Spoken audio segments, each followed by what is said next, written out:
Hello everyone and warmly welcome है दोस्तों आप सभी का आईएफएस की शानदार प्लेटफॉर्म के ऊपर। तो दोस्तों सीएसआर नेट जैसे टफेस्ट एग्जाम को क्रैक करने के लिए हमें बहुत ही मेहनत, smart work, PYQ question practice करने पड़ते हैं और आईएफएस के बच्चों ने जो है ये बात बहुत अच्छे से दिखा दी है कि आईएफएस है तो हर चीज़ जो है मुमकिन है। आईएफएस की लेगेसी को जो है बच्चों ने मेंटेन करके रखा है हर अटेम्प्ट की तरह और बहुत ही शानदार तरीके से इस बार भी जो है बच्चों के रिजल्ट आए हैं। उन बच्चों से हम बातचीत कर रहे हैं, समझ रहे हैं उनकी जर्नी के बारे में। क्यों? क्योंकि आप जो नए लोग हैं, जो नए एस्पिरेंट्स हैं या फिर कुछ बच्चे हैं जो रिपीट कर रहे हैं सीएसआर नेट को, तो उनको एक आइडिया हो जाए, उनको पता चले कि किस तरीके से हम अगर बेहतर ढंग से खुद को प्रिपेयर करें तो हमारा भी रैंक आ सकता है, हम भी एक बेहतरीन कैंडिडेट्स की तरह उभर के आ सकते हैं। तो ऐसे ही एक कैंडिडेट से आज हम मिलेंगे, जानेंगे उनकी जर्नी क्या रही थी, किस तरीके से उन्होंने प्रिपरेशन किया था और यकीन मानो उनकी जर्नी जो है आप सभी के लिए जो है बहुत ही बेस्ट होगी, बहुत ही हेल्पफुल होगी और आपको भी बहुत सारे नए अप्रोचेस और एस्पेक्ट जो है समझ में आएंगे। तो जानते हैं उनकी जर्नी क्या रही थी। तो hello, good morning sir. Good morning. तो थोड़ा अपने बारे में बताइए हमें। Sir my name is Rinka. I am belong to Prayagraj, Uttar Pradesh. Yes sir. Okay, आपकी रैंक क्या रही है? सर 81 रैंक रही है। ओके, तो आपकी रैंक जो है ऑल इंडिया रैंक 81 रही है एलएस में, सीएसआर में। Yes okay, yes sir. तो आपको कॉन्ग्रेचुलेट मेरी तरफ से, पूरा एफएस फैमिली की तरफ से। Thank you sir. ओके, अब मुझे ये बताइए, इतना बेहतरीन शानदार रैंक रही है आपकी, प्रिपरेशन जर्नी क्या रही थी? सर एक तो मैंने जब एमएससी कर रही थी मैं, तभी से मैंने सोचा था कि मुझे नेट निकालना है। और तभी से मैंने इसको सिलेबस को देखते हुए स्टार्ट कर दी थी कि मुझे निकालना है। तो तभी से मैंने देखा, बेस तो वही है सारे जो बीएससी एमएससी में पढ़ाए जाते हैं। तो ऐसे ही मैंने पढ़ना तभी से स्टार्ट कर दिया था। और मेरा अभी 24 में ही कंप्लीट हुआ है एमएससी। मैंने फर्स्ट अटेम्प्ट में निकाला है एलएस। अरे वाह, आपका फिर से एक बार कॉन्ग्रेचुलेशन।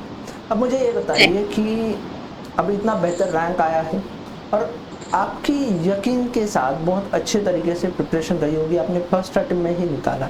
तो आपने किस तरीके से पढ़ाई की थी, क्या क्या रूटीन रहते थे, किस तरीके से रिवीजन की थी, थोड़ा बताइए हमें। सर मैंने तो आपके यूट्यूब चैनल से पढ़ाई की है। और मैंने बैच भी लिया आपका, बट थोड़ा लेट मिली और पहले लेना चाहिए था मुझे। तो यस सर।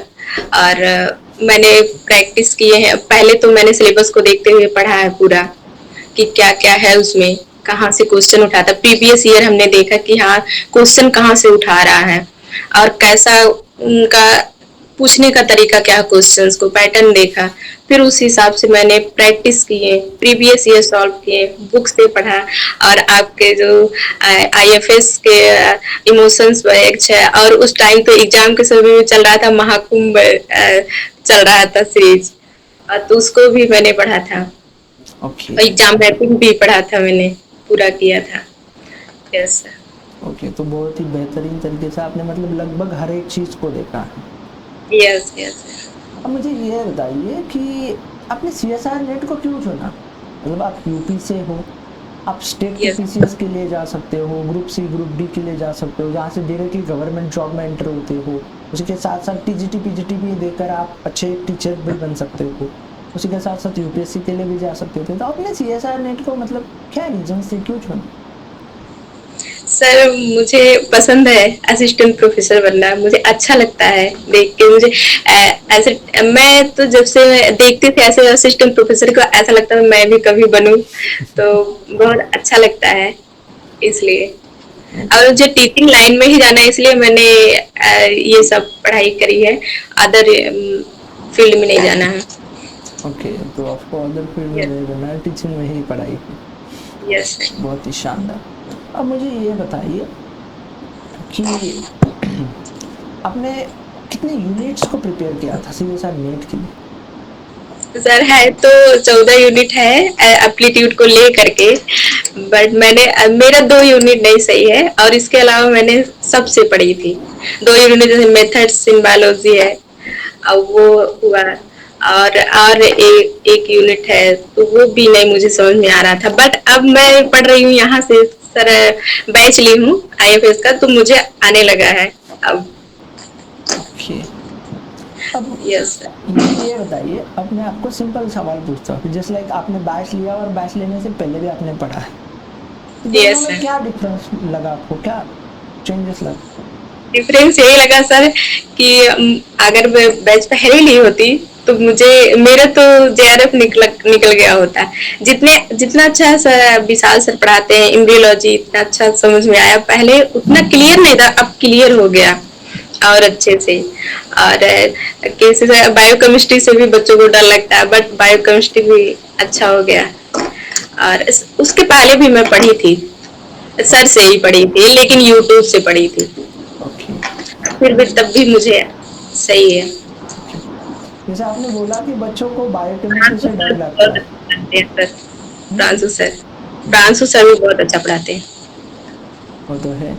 जैसे आपने बोला कि बच्चों को बायोकेमिस्ट्री से डर लगता है, जैसे आपको किस सब्जेक्ट से डर लगता था? मुझे बायोकेमिस्ट्री से ही लगता था, और मेथड्स इन बायोलॉजी से भी लगता था, क्योंकि मैं पहले प्रैक्टिकल बहुत कम की हूँ इस वजह कॉलेज से। में प्रैक्टिकल कई किए नहीं थे क्या आपने? सर बहुत कम, एक दो बार ही की हूँ। अच्छा, एक दो बार ही किए हैं। अब यस मुझे सर। ये बताइए कि जैसे आपने टफ यूनिट का या कॉम्प्लेक्स यूनिट की तो बात कर ली, अब मुझे ये बताओगे सबसे इजी यूनिट कौन सी लगी थी आपको? इजी यूनिट सर एम्ब्रियोलॉजी लगती है, मॉलिक्यूलर बायोलॉजी भी लगती है, लेकिन सब रिवीजन के बाद इजी लगने लगती है। पहली बार तो सब टफ लगता है, आप जितनी बार पढ़िए उसको बार बार रिवाइज कीजिए तो कोई भी टफ रहता तो इजी लगने लगता है रिवीजन के बाद।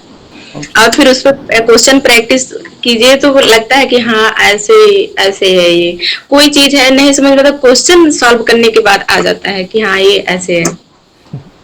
ओके, तो क्वेश्चन प्रैक्टिस के, अब सॉरी, रिवीजन के बाद जो है आपको हर एक यूनिट इजी लगने लगती। यस, क्वेश्चन प्रैक्टिस भी जरूरी है, हम्म। और रिवीजन तो बहुत कंपलसरी है। ओके, अब मुझे ये बताइए कि जब आप पढ़ते हो तो एक तो आपने लास्ट महीने में प्रिपरेशन को लगभग ले लिया था, तो फिर वो लास्ट महीने का आपका क्या रहे थे, क्या एक्सपीरियंस रहा, मतलब प्रेशर को कैसे हैंडल की? सर मैं प्रेशर नहीं ली थी कोई भी, और प्रेशर प्रेशर लेने से ऐसा होता है कि आता हुआ भी गलत हो जाता है, तो इस वजह से मैं प्रेशर नहीं दी। मैं, मुझे लगा मेरा फर्स्ट अटेम्प्ट है, मुझे निकालना है, ऐसा कोई टेंशन नहीं ली थी या प्रेशर नहीं ली थी। मैं फ्री माइंड से जो पढ़ी थी, हाँ इसको मैं अप्लाई करूंगी क्वेश्चन में, जो भी पढ़ी थी उसको अप्लाई करना था क्वेश्चन में, तो ऐसे ही करके मैं एग्जाम दी थी।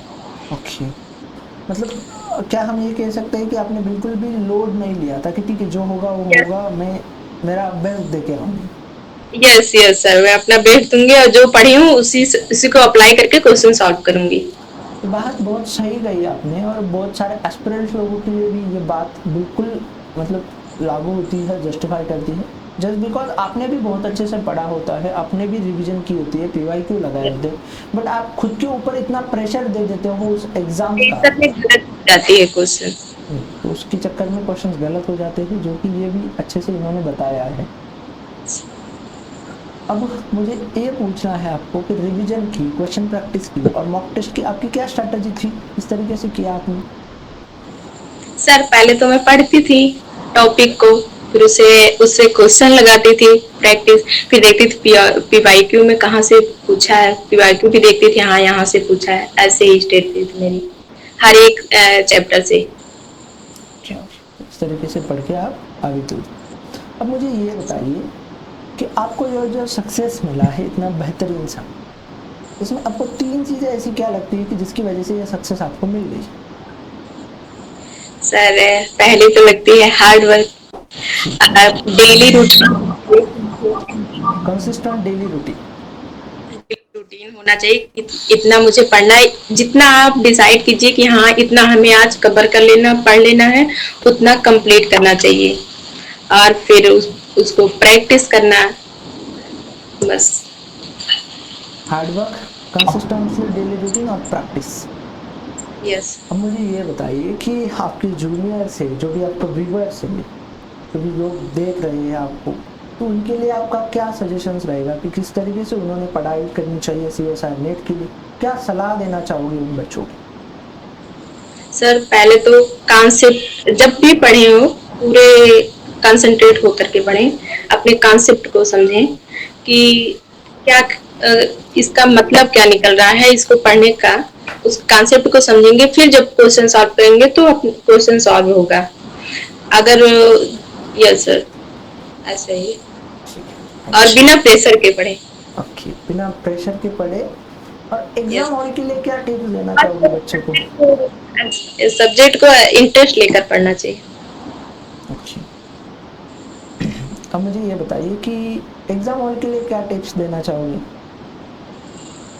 एग्जाम के समय में तो पहले पहले की तैयारी ही काम आती है।